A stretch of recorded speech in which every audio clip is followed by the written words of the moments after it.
there, Phyllis Reid-Jarvis, Director at Ultimate Potentials Corporation.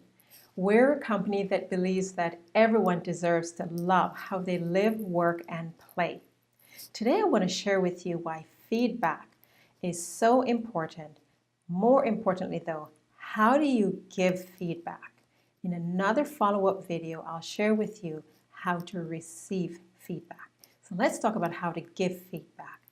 Feedback, when most people hear it, they actually tend to cringe because they have images of being criticized as well. They may envision being sort of called out and being embarrassed. However, in our field of professional coaching, feedback is one of the 7 power tools that we use at Ultimate Potentials Corporation to coach our clients on doing exactly what feedback is designed to do. Keep people moving forward. Stop behavior that is undesired. Start behavior that is desired, or continue doing behavior that is desired.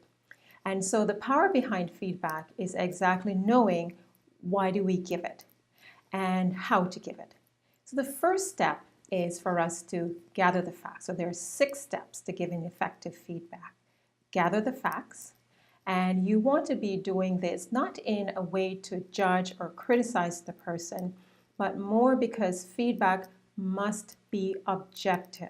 Cannot come from a place of subjectivity where you start saying, well, I think, you always, and use those extreme sort of qualifying terms. Feedback is very objective, and feedback can actually be measured in terms of its objectivity by others. So that's number 1, gather the facts.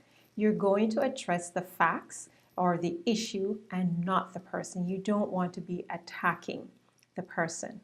And second, seek permission. Feedback is better received when you actually ask permission.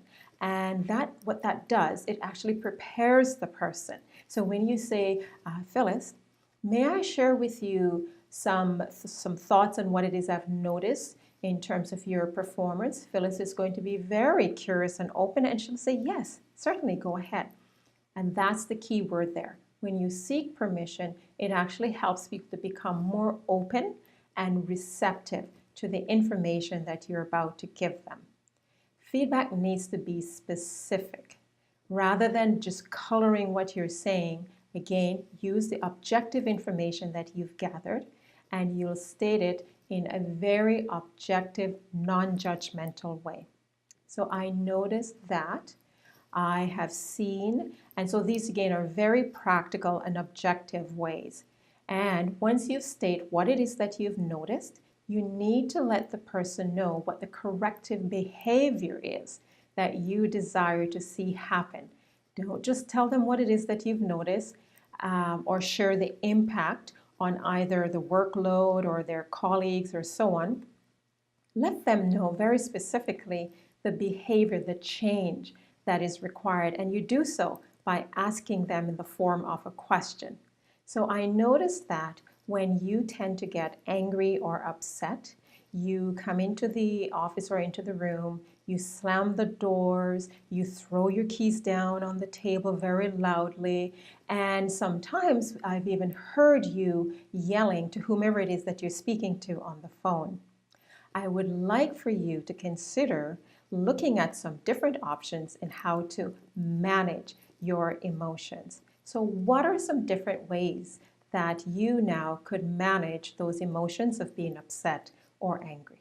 There's your question.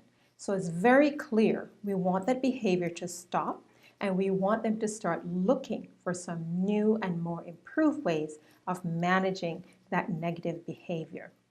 After the person acknowledges what it is that you've asked of them, you want to now come back to a time frame as to when you're going to check in with them.